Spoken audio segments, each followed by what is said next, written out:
тот, кто недоволен людьми, не будет доволен и Господом. Вообще, совет в исламе: всегда смотрите на тех, кто ниже вас по положению, будь то финансово, будь то здоровье, будь то какие-то другие, то, что люди считают благом для себя в этом мире. Всегда смотрите на тех, кто ниже вас, и тогда у вас будет удовольствие в душе, тем, что вы имеете, то есть тем, что одарил вас Всевышний. Потому что ваше имущество уже вам предписано.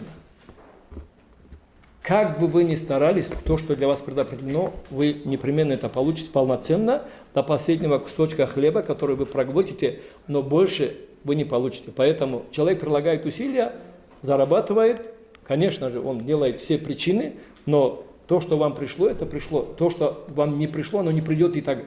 Никогда оно к вам не придет. То, что Аллах не предопределил вам, оно не будет вашим. Поэтому не нужно печалиться о том, что вы потеряли, переживать, если бы сделал так, вот я заработал бы столько, или если бы я сделал так. Мы слышим, некоторые девушки говорят: если бы вышла я за него, то бы вот так жила, а я вышла вот за тебя, теперь вот такая у меня жизнь. Или мужчина говорит: лучше бы я на такой-то женился, или на той женился, у меня была бы другая жизнь. Нет такого. То, что вы взяли, будьте довольны тем, что одарил вас Всевышний. Иначе вы действительно оказываетесь у разбитого корыта в конце концов, поверьте мне.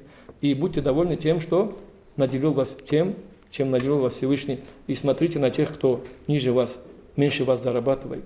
Тогда вы будете довольны тем, что вы зарабатываете. Смотрите на тех, кто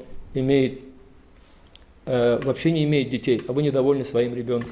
Смотрите на тех, кто не имеет здоровья, лежит в постели, а вы недовольны тем, что у вас где-то там закололо, где-то заболели, там несколько дней поболели, уже недовольны и так далее. И начинаете говорить: о Господи, за что мне это?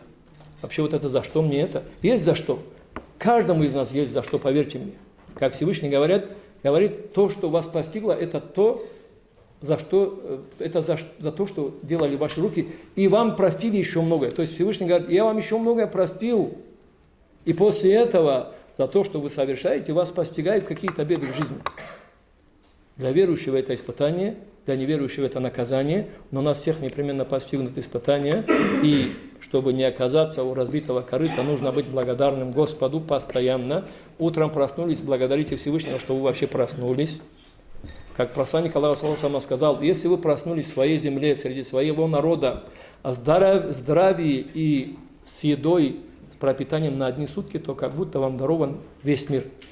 Здоровый, среди своего народа, в безопасности и с питанием на одни сутки, то вы как будто вам дарован весь мир. Представьте теперь, что вы потеряете все это. Все это потеряете. У вас нет безопасности. Вас могут в любой момент убить. Вы где-то на чужбине. Вы никого не знаете. У вас нет денег, нет еды, ничего нет. И вы еще болеете. Поэтому благодарите Всевышнего часто. И тогда вы действительно не окажетесь у разбитого корыта. Это то, что я хотел сказать.